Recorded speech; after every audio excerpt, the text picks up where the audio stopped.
declaración, Cristo viene, es una declaración que normalmente genera diferentes efectos en las personas que la escuchan. Para muchos, el hecho de recordar que Cristo viene genera temor. En otros, produce tristeza. Y en algunos cuantos, quizás cierta emoción. Así que, así de variable son los sentimientos que genera la verdad de que Cristo viene.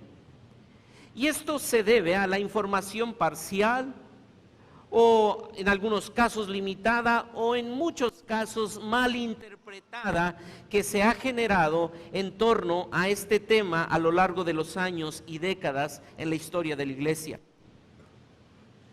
No sé cuántos de ustedes recuerdan, pero hace tiempo habían unas calcas, se vendían unas calcas que decían algo así: en caso de que se pegaban en los carros, en caso de rapto, este automóvil quedará sin conductor. Papá tenía una de esas calcas en el carro y a mí me causaba mucho temor. Recuerdo con mucha claridad que en el mes de enero de 1994, cuando se levantó el ejército zapatista en Chiapas, durante muchos días de ese mes, yo tuve pesadillas, porque soñaba que mis padres se iban mientras manejaban, porque pensaba que eso era una señal de los últimos días, y que yo me moría porque me quedaba en el carro y mi papá se iba mientras él manejaba. Y en verdad, eso es chusco, pero eso producía en mí. Y estoy seguro que ese no es el propósito de la verdad de que Cristo viene. Dios no está utilizando esa verdad y Dios no va a declararnos su verdad acerca de su venida para manipular nuestros sentimientos. No. Las verdades reveladas en la palabra no son dadas para producir manipulación. Pero lamentablemente algunos pudiéramos usar esa verdad para manipular y producir temor en las personas.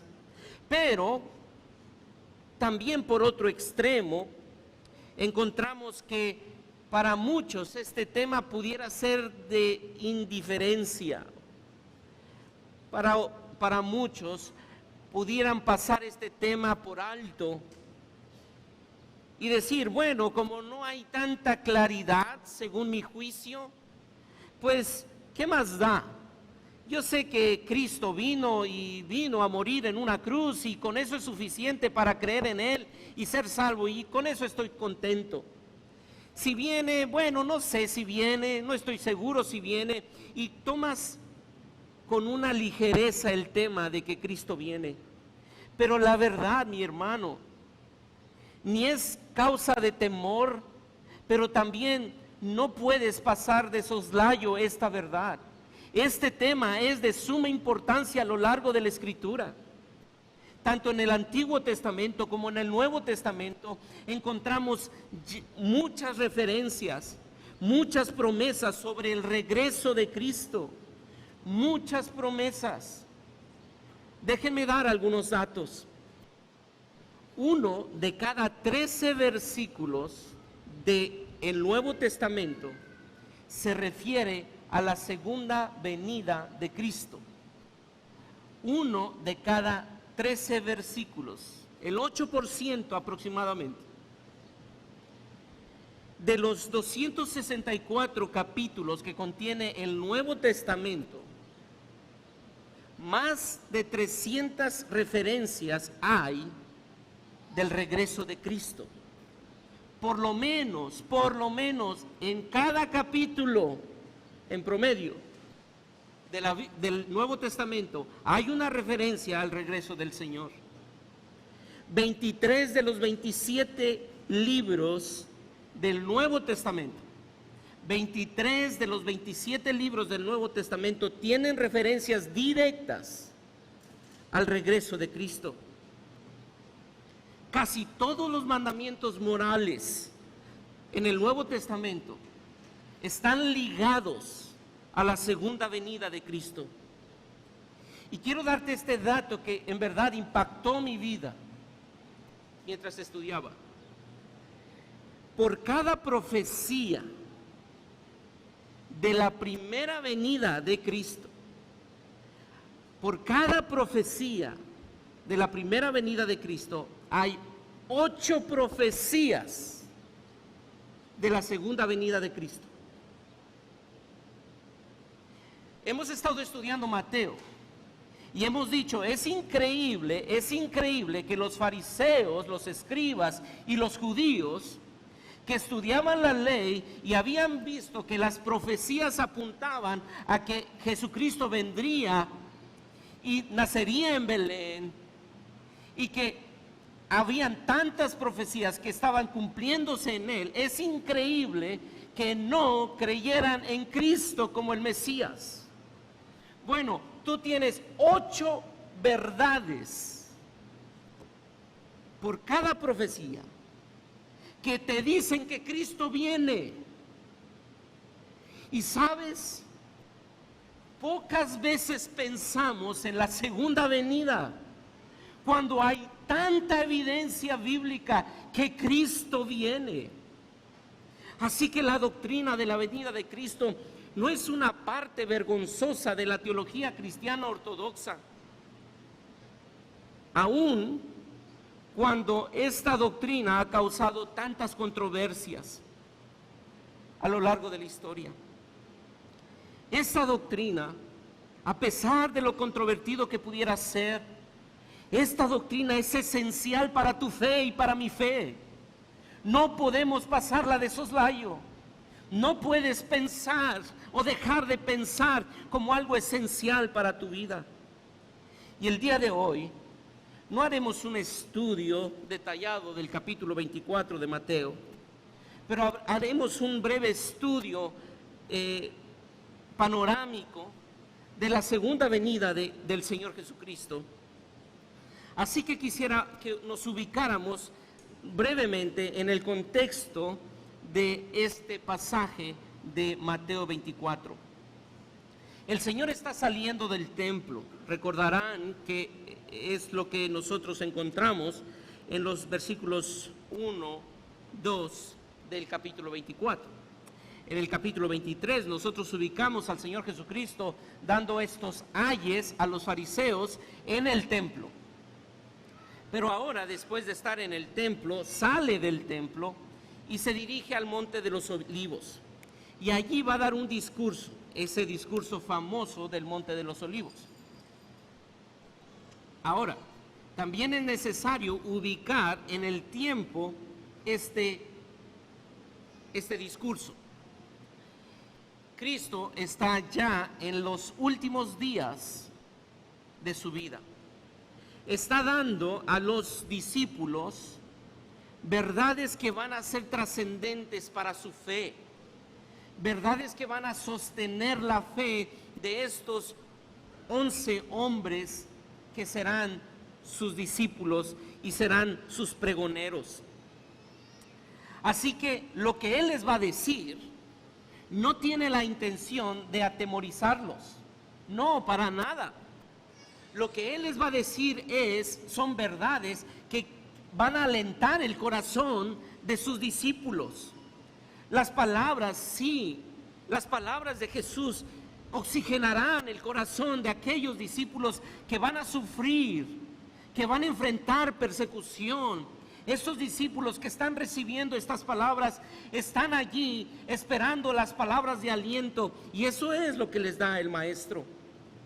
Pero también estas palabras deben de causar algo en nosotros.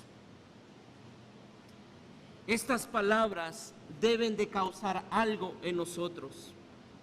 En la iglesia, el liderazgo de la iglesia, hemos orado para que este tema sea de estímulo para la vida de los creyentes. Hermanos, como pastor deseo que al ver la segunda venida de nuestro Rey se produzca un efecto, que no solamente sea algo futuro, lejano a ti, que tú dices, no sé ni cuándo va a pasar, así que ¿qué más da si lo espero o no lo espero? Quizá ni esté vivo cuando Él venga. No, ese no es el deseo que hay en nuestro corazón al predicar esta verdad. Debe de producir un efecto en ti. Y nuestro deseo es que cause no un efecto menor, sino que en verdad quedemos asombrados e impactados profundamente, de tal modo que no veamos la vida desde el mismo lente, sino que aprendamos a ver desde el lente de la eternidad todo lo que hacemos, porque hacia allá vamos. Cristo viene para la eternidad y Él te ha redimido para la eternidad y no para la temporalidad de este mundo caído. Cada uno de nosotros necesitamos ver esta verdad y estimularnos a ponernos el lente de la eternidad, desde el lente de la venida de Cristo, y ser conscientes cada vez más que su venida es inminente, está cerca. Tú ya estás más cerca de la venida de Cristo. Pero cada uno de los seres humanos necesitamos recordar esto, y cada uno de los creyentes necesitamos recordar esto. ¿Por qué? Porque tú y yo estamos continuamente atraídos por el aquí y el ahora. Somos fácilmente seducidos y atrapados por las cosas de este siglo, las cosas que nos dan estabilidad,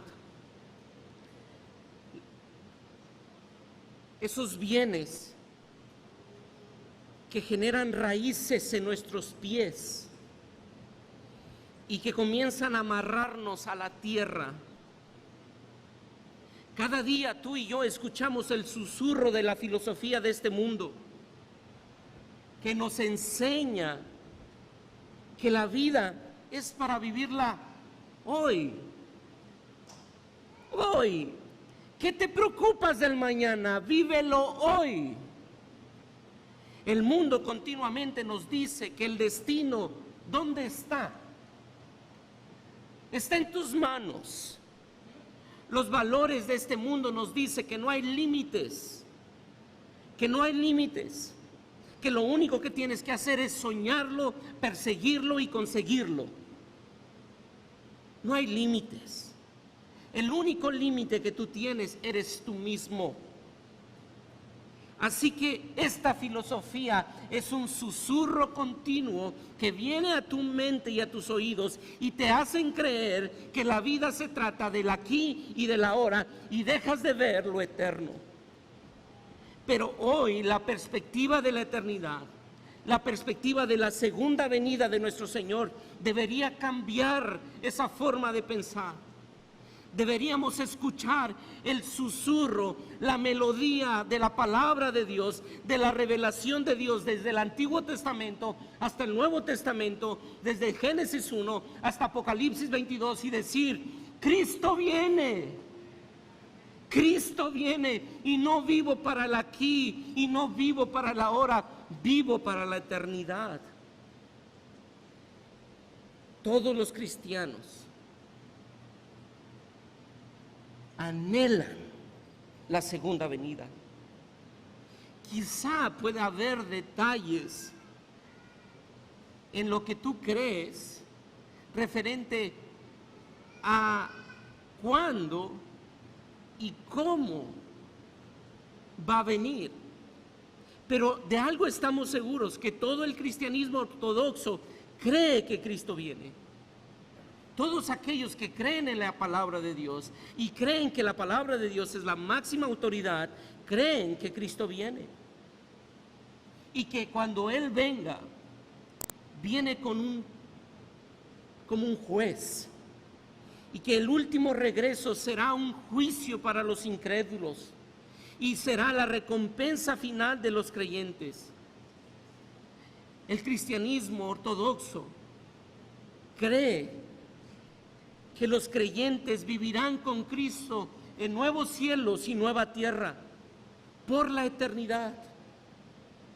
Así que no podemos pasar de soslayo este tema. Y surge la pregunta, pero ¿cómo sucederá? Y déjenme decir lo siguiente, el bosquejo de hoy será diferente a lo que venimos haciendo. Haremos en este momento un repaso por algunos versículos para entender cómo viene y qué evidencia bíblica tenemos para creer que Cristo viene y la forma en que viene. Y al final yo daré 3 aplicaciones a esta verdad.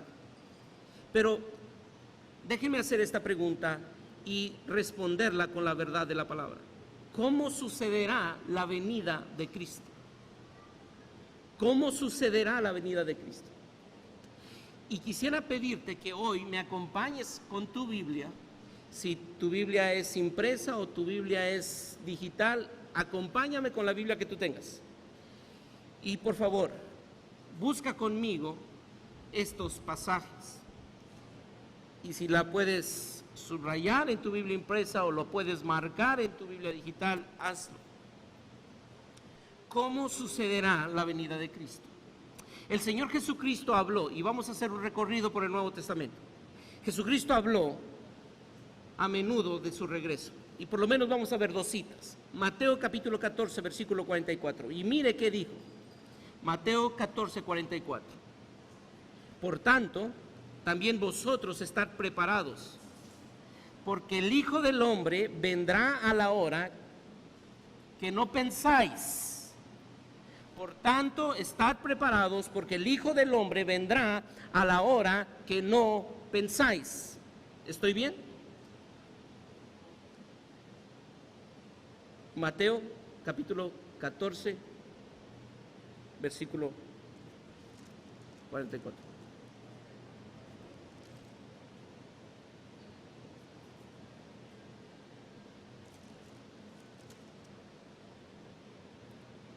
Perdón, 24, 44.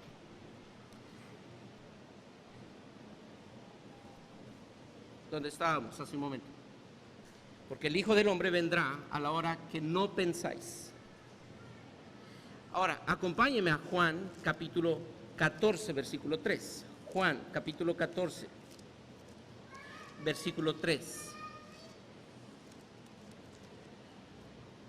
Dice la palabra del Señor: y si me fuere y os preparare lugar, vendré otra vez y os tomaré a mí mismo, para que donde yo estoy, vosotros también estéis. Juan nos dice, Él ha prometido venir por los suyos. ¿Cuándo? No sabemos, pero Él viene. Pero Él viene. Inmediatamente después de que Jesús, ahora vayamos a Hechos, inmediatamente después de que Jesús asciende al cielo, 2 ángeles le dijeron a sus discípulos: varones galileos, ¿recuerdan Hechos capítulo 1, versículo 11? Varones galileos, ¿por qué estáis mirando al cielo? Este mismo Jesús que ha sido tomado de vosotros al cielo, así vendrá como lo habéis visto ir al cielo. Jesús viene, Jesús viene. Los ángeles le dicen a esos discípulos que están atemorizados: ¿por qué lloran si ya les dijo que vendrá? Y nuevamente les digo, Él vendrá. Pablo les dice a la iglesia de Tesalónica que estaba mal entendiendo precisamente la segunda venida de Jesucristo, y les dice en el capítulo 4 de su primer carta a los tesalonicenses, primera de Tesalonicenses capítulo 4 versículo 16: porque el Señor mismo, con voz de mando, con voz de arcángel y con trompeta de Dios, ¿qué? Descenderá del cielo, y los muertos en Cristo resucitarán primero.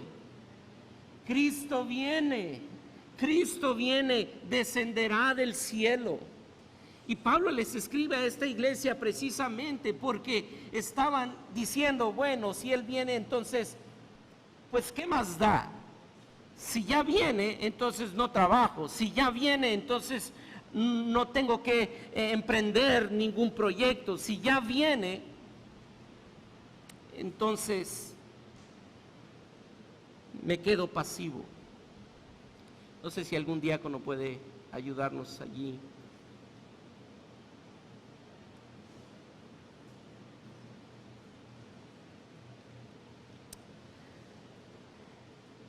El autor de Hebreos en el capítulo 9, versículo 28. Hebreos 9, 28. Así también, Cristo fue ofrecido una sola vez para llevar los pecados de muchos, y aparecerá por segunda vez sin relación con el pecado para salvar a los que le esperan. Aparecerá por segunda vez sin relación con el pecado. Santiago capítulo 5 versículo 8, por favor vea Santiago capítulo 5 versículo 8. Podemos leer juntos Santiago y también la siguiente cita que va a ser Primera de Pedro capítulo 3 versículo 10. Santiago 5, 8. Tened también vosotros paciencia. ¿Podemos leerlo juntos?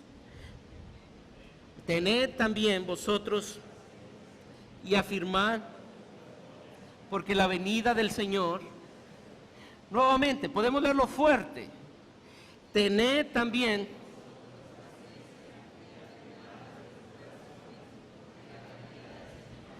la venida del Señor. ¿Dónde está? Está cerca. Está cerca. Ahora, esto fue escrito más de 1000 años atrás, y la venida del Señor aún sigue estando cerca. Sí, está cerca. Mire cómo le dice Pedro en su segunda epístola, segunda de Pedro capítulo 3 versículo 10, segunda de Pedro 3:10. ¿Qué dice? Tened también vosotros paciencia. Pero el día del Señor vendrá como ladrón en la noche, en el cual los cielos pasarán con grandes estruendos y los elementos ardiendo serán deshechos y la tierra y las obras que en ellas hay serán quemadas. Pero el día del Señor vendrá como ladrón en la noche. No sabes ni la hora ni el día.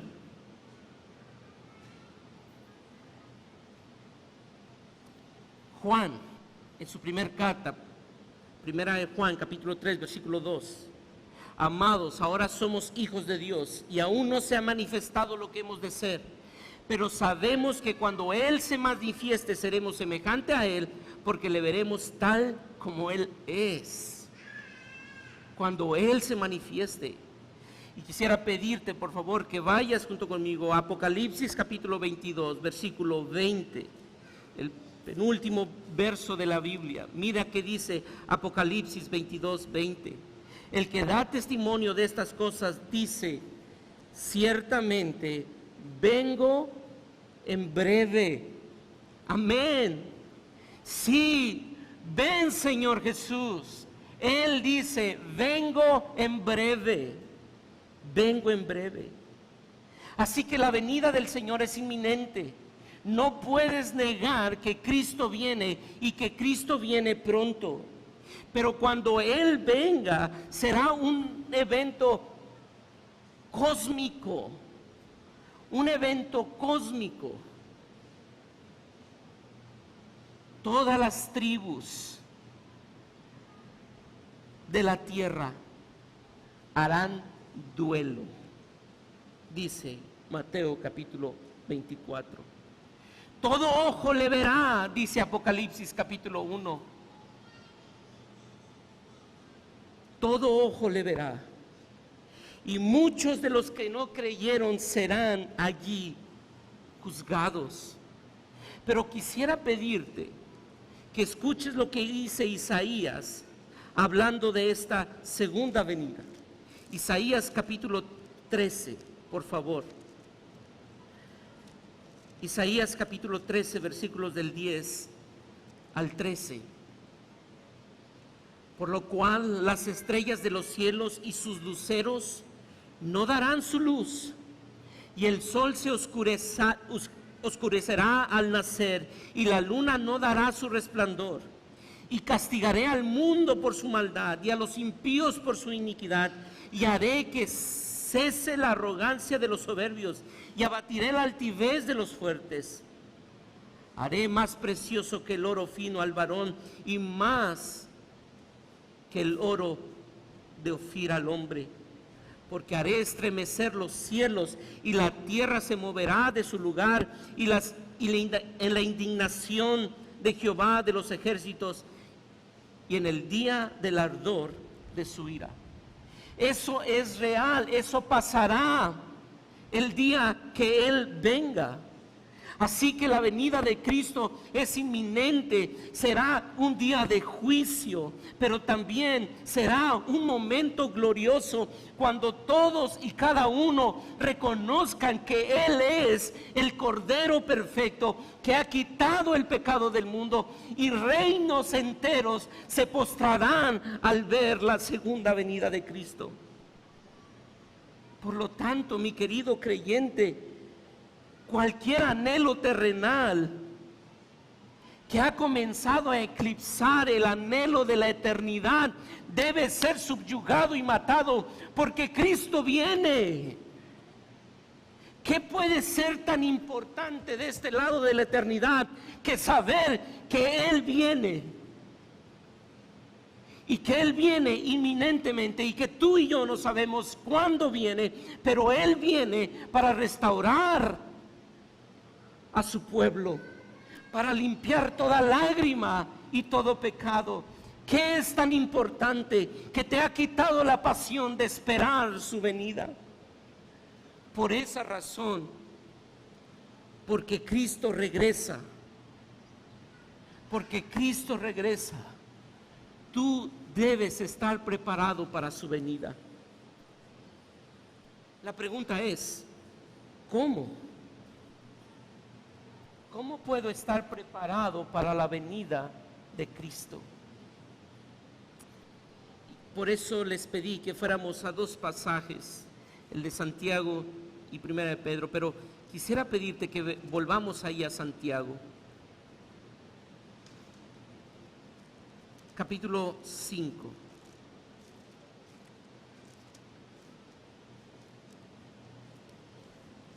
Y observa cómo Santiago, en la recta final de su carta, trae lo que al principio dijo. ¿Recuerdas cómo comienza esta carta en capítulo 1, versículos 2? Hermanos míos, tened por sumo gozo cuando os halléis en diversas pruebas, sabiendo que la prueba de vuestra fe produce paciencia. Y ahora mira cómo está concluyendo su carta. Por tanto, hermanos, tened ¿qué? Paciencia. ¿Hasta cuándo? Hasta la venida de Cristo. Estos hermanos están sufriendo y les dice, hermanos, tengan paciencia. Cuando estés pasando por pruebas, ten paciencia. De hecho, el contexto anterior del capítulo 5, vemos que hay ricos oprimiendo a pobres, y muchos de estos pobres son creyentes, y Santiago les dice, hermanos pobres, que estás sufriendo, ten paciencia. Y normalmente cuando tú y yo pensamos en paciencia, en ese contexto es decir, pronto se te va a pasar. Dejará el opresor de oprimirte, dejará el gobierno de perseguirte. Pero ¿qué le dice Santiago? Hermanos, tengan paciencia. ¿Hasta cuándo? Versículo 7 del capítulo 5. Por tanto, hermanos, tened paciencia. ¿Hasta qué? Hasta la venida de Cristo. Hermano, mantente en paciencia, revístete de paciencia, porque Cristo regresa. Tú debes prepararte revistiéndote de paciencia.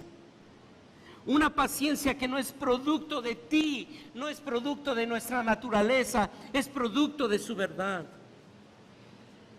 Pero es lo que nos puede mantener con paciencia, anhelando su segunda venida, diciendo, Él viene, Él viene. La segunda venida es la que anhelamos. ¿Y sabe por qué lo anhelamos? Porque es el fin de la historia. Dios ha cumplido su pacto. Génesis 3:15, encontramos la primer promesa, ese protoevangelio. Y les dice desde allí, haré que tu simiente, la simiente de la mujer, te destruya en la cabeza. Después encontramos que Dios le promete a Abraham levantar a una nación. Y Dios levanta a una nación de Abraham. Después Dios promete a David poner y establecer su reino perpetuo. Y Dios levanta a David y lo hace un rey de una nación perdurable. Dios lleva a la cautividad de Israel y lo regresa de la cautividad, cumpliendo su pacto. Ahora en el Nuevo Testamento vemos que las promesas apuntaban a que vendría un Redentor, y las promesas se cumplen cuando Cristo toma forma de hombre, hecho semejante a nosotros, y cumple su promesa. Así que si tú ves la historia de redención en 10 pasos, tú puedes ver que Dios ha cumplido y ha caminado esos 10 pasos perfectamente, y estamos ya tú y yo en el 9º paso, y Él ya viene. El último paso es su venida, y sabes que tú y yo estamos más cerca de lo que ellos estaban. Así que si Él ha sido fiel, Él seguirá siendo fiel, y tú debes anhelar su venida. Sé paciente. Pero ¿cuál es la verdad que te puede sostener?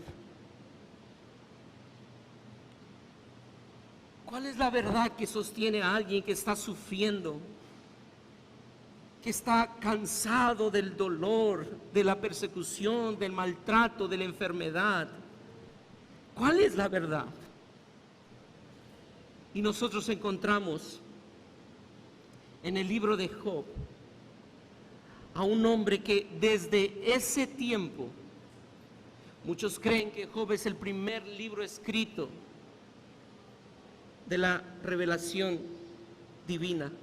Y Job dice en el capítulo 19, si tú quieres apuntarlo o ir junto conmigo y leerlo, Job capítulo 19, versículo 25 al 27. Mira qué dice Job, que está sufriendo. Y está sufriendo por razones que Dios soberanamente ha permitido, y Él ha dicho, afecta su salud. Y mira lo que Él dice: yo sé que mi Redentor vive, y al fin se levantará sobre el polvo, y después de deshecha está mi piel, en mi carne, lea junto conmigo, versículo 26 y 27, y después de deshecha está mi piel, en mi carne, ¿qué? He de ver a Dios, al cual veré por mí mismo, y mis ojos le verán, y no otro, aunque mi corazón desfallece dentro de mí. ¿Qué es lo que espera? Él viene, Él viene. Aun cuando me esté cociendo por dentro, yo sé que Él viene. Y pacientemente espero su venida. Y recuerdas que Job en el capítulo 42, versículo 5 dice: de oídas, mas ahora mis ojos te ven. Pero aún lo que había visto era limitado frente a lo que verá Job y frente a lo que tú y yo veremos. Así que, mi querido creyente que estás aquí, quizá tú esta semana estás sufriendo con el dolor de una enfermedad.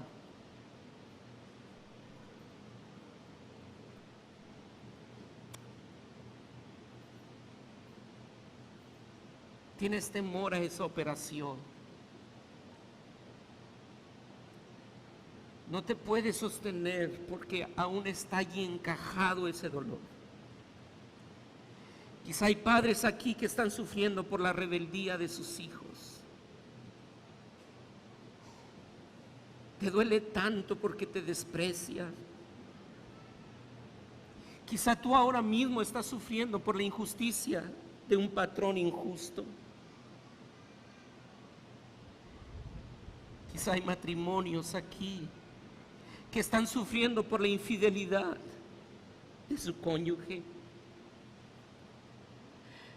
Hermano, hermana, que estás aquí, tu esperanza no está de este lado de la eternidad. Tu Redentor vive y te levantará de entre los muertos. Confía en eso. Espera en eso. Él viene. Él viene. Pero no solamente revístete de paciencia mientras esperas su venida. Mira qué dice Marcos capítulo 13, por favor, Marcos 13.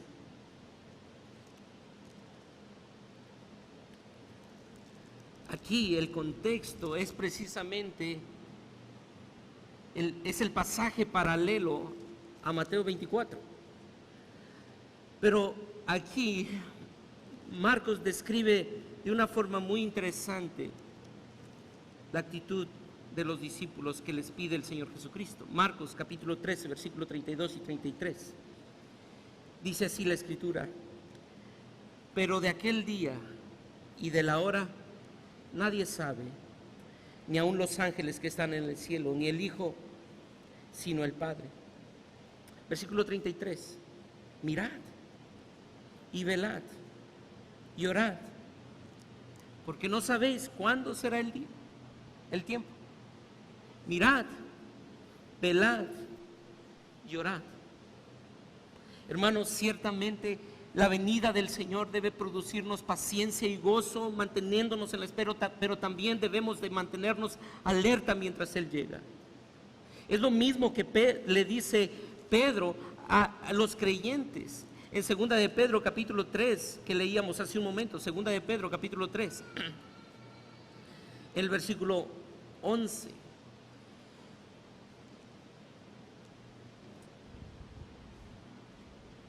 Puesto que todas estas cosas han de ser desechas, ¿cómo no debéis vosotros andar en santa y piadosa manera de vivir?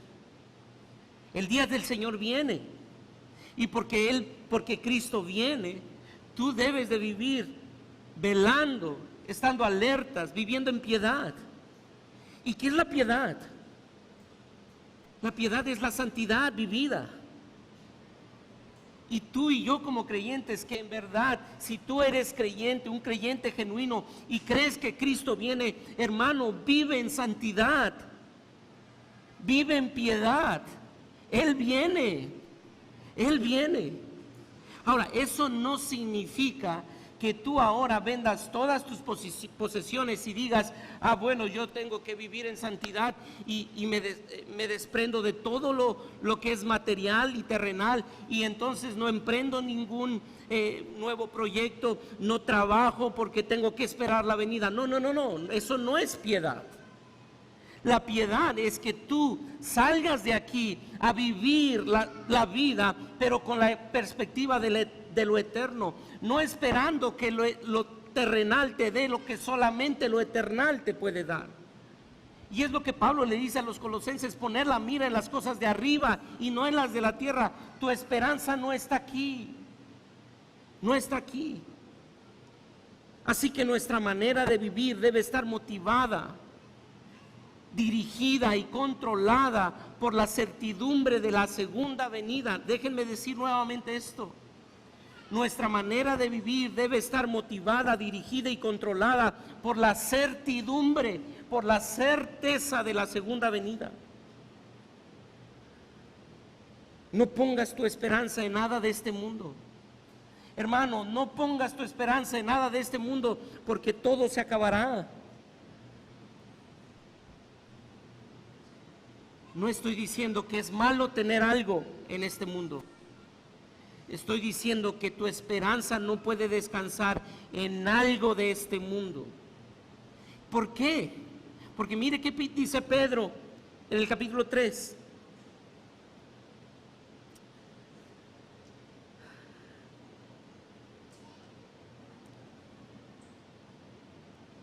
Versículos 12. Esperando y apresurándonos por la venida del día de Dios, en el cual los cielos encendiéndose serán deshechos y los elementos siendo quemados, ¿qué? Se fundirán. ¿Qué pasará con todo lo que hay en esta tierra? Será deshecho. Hermano, déjame ilustrarlo de la siguiente forma. Cuando tú invitas a alguien, tú compras, bueno, no sé si siempre, pero casi siempre compras desechables, y puedes comprar desechables muy buenos, o desechables de los sencillos. Pero sea cual sea la calidad de tu desechable, sigue siendo desechable. Y tú no vas a poner ese desechable en tu vajilla. Tú no vas a poner ese desechable y no vas a apreciar ese desechable diciendo, hoy, no, este desechable, por favor, nunca se debe de desechar, porque me costó muy caro. No, sabes que es desechable. Sí, quizá lo compras de los mejorcitos para que te dure 1, 2 o 3 veces, pero sabes que es corto su duración. Lo que tienes aquí es desechable. Se te va a acabar. Se va a fundir. No pienses que es eterno. Ten la mentalidad de que es desechable. Por lo tanto, capítulo 5 de Primera de Pedro. Vea por favor el capítulo 5, sé que estoy yendo por muchos pasajes e intencionalmente lo he hecho así, pero por favor piensa en esto, porque todo es desechable. Primera de Pedro, capítulo 5, versículo 8, sed sobrios y velad, porque vuestro adversario el diablo como león rugiente anda alrededor buscando a quien devorar. Sé sobrio. Mantente alerta. Sé sobrio, hermano, hermana. No hay forma de mantenerte sobrio si no estás orando y si no estás leyendo la palabra. Si dejas que el afán de esta vida te embriague con el licor del materialismo, perderás la sobriedad. Si dejas que el alcohol del materialismo te embriague, vas a perder la sobriedad. Así que si tú quieres estar sobrio y velando, medita en la palabra, y ora. Pero hay un tercer medio de gracia que Él te ha dado y quisiera que por favor pensaras en esto. Hebreos capítulo 10, versículo 23, que precisamente habla en el contexto de la venida del Señor. Mira cómo lo dice Hebreos capítulo 10, versículo 23. Mantengamos firme sin fluctuar la profesión de nuestra esperanza, porque fiel es el que lo prometió. Y considerémonos unos a otros para estimularnos al amor y a las buenas obras, no dejando de congregarnos como algunos tienen por costumbre, sino exhortándonos. Y tanto más, ¿cuándo? Cuando veis que aquel día se acerca. Hermanos, sed sobrios, el medio de gracia que Él te ha dado, oración, palabra, congregación, sean sobrios, porque continuamente les susurrará al oído la canción de este mundo, la filosofía de este mundo, y podrán perderse y extraviarse. Sean sobrios. Y por último, si hemos de estar preparados para su venida, será revistiéndonos de paciencia, manteniéndonos alerta, como el Señor Jesucristo lo dijo en Marcos 13, y también anhelando su venida, anhelando su venida. Hebreos capítulo 9. Vayamos al verso 28.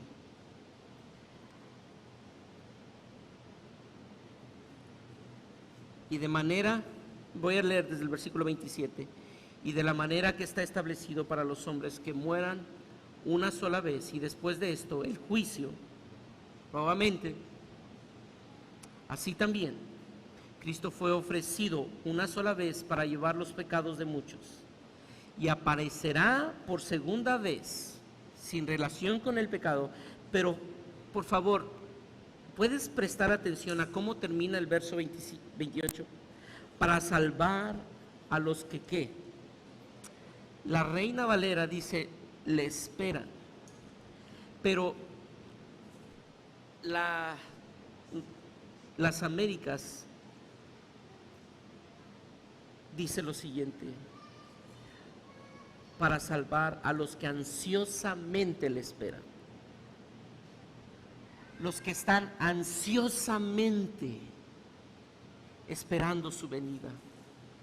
Hermano, ¿anhelas la venida? ¿Cuándo fue la última vez que tú te levantaste diciendo, Cristo, ven pronto? Ven pronto. Anhelo que vengas ya.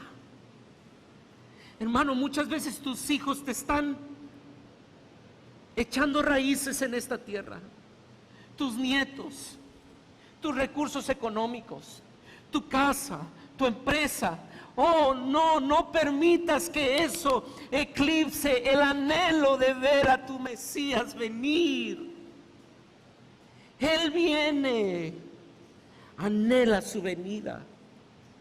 Anhela su venida. Y Pablo le dice a los hermanos de Tesalónica lo siguiente en su primer carta, en el capítulo 1, versículo 10. Y voy a leer desde el versículo 9, porque ellos mismos cuentan de nosotros la manera en que nos recibisteis y cómo os convertisteis de los ídolos para servir al Dios vivo y verdadero. Mire lo que pasa con el creyente. Versículo 9 del capítulo 1 de Primera de Tesalonicenses. Las personas cuentan de lo que han pasado con ustedes y de la manera en que nos recibisteis y cómo os convertisteis de los ídolos a Dios para servir al Dios vivo y verdadero. Y por favor, atienda al verso 10 nuevamente. Y esperar de los cielos a su Hijo, al cual resucitó de los muertos, a Jesús, quien nos libra de la ira venidera. El creyente es redimido por gracia de Dios para dos cosas: para desechar los ídolos, y para ¿qué más? Para anhelar la venida de nuestro Mesías. Si tú no estás anhelando la venida del Mesías, tienes que decirte a ti mismo: Dios produce en mí el anhelo de tu venida. Que anhele tu venida. Que nada en este mundo opaque tu venida. Y por eso Apocalipsis termina diciendo: sí, ven Señor Jesús, ven. Quisiera terminar leyendo esta oración puritana, que seguramente tú y yo nos sentiremos identificados. Oh Jehová, vivo aquí como pez en un vaso de agua, con lo justo apenas para continuar vivo. Mas cuando tú vengas, yo nadaré en el océano. Aquí tengo en mí solo un escaso aire que me mantiene respirando. Mas cuando tú vengas, llegarán los vendavales dulces y refrescantes. Aquí tengo solo un rayo de luz para iluminar mi oscuridad. Mas cuando tú vengas, viviré en luz y fervor para siempre. Mis deseos naturales están corruptos y desviados, y tu misericordia es para destruirlos. Mis anhelos espirituales fueron plantados por ti, y tú los regarás y los harás crecer. Oh, ven pronto y aviva en mí hambre y sed del reino eterno. Aquí yo no puedo tener mucho, pero allá lo tendré todo. Te entenderé a ti, te veré a ti, y la vida entonces cobrará sentido. La vida aquí es de ansiedad, pero allá será de seguridad, sin sospecha, sin súplica, sin lágrimas. Oh, mi querido creyente, esperemos la venida de Cristo. Anhelemos su venida y cada día mortifiquemos todo aquello que subyuga ese deseo y ese clamor de nuestra alma que dice: sí, ven, Señor Jesús. Padre eterno, te damos gracias por darnos tu verdad, que nos estimula a pensar en lo eterno. Bendito seas por darnos tu verdad, que abre nuestros ojos para ver lo temporal de este mundo, pero lo eterno de tu reino. Oh, quieras tú producir en nosotros un efecto de anhelo, de pasión, de proclamación de tu reino. No permitas que nos paralicemos o nos atemoricemos si somos salvos por gracia. Pero también quiero pedirte por aquellos que no te han conocido y que no anhelan tu venida, sino que tienen temor de tu venida. Quiero pedirte que tú les salves por gracia y que tú hables a sus vidas y les hagas ver que porque tú moriste en la cruz y nos diste acceso a esta esperanza viva, ellos también pueden tener dicha esperanza. Te damos gracias por darnos la oportunidad de escuchar tu palabra y pedimos que tu Espíritu encienda el deseo de esperar tu venida.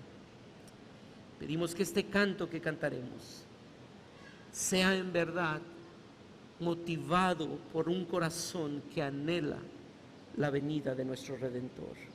En Cristo Jesús. Amén.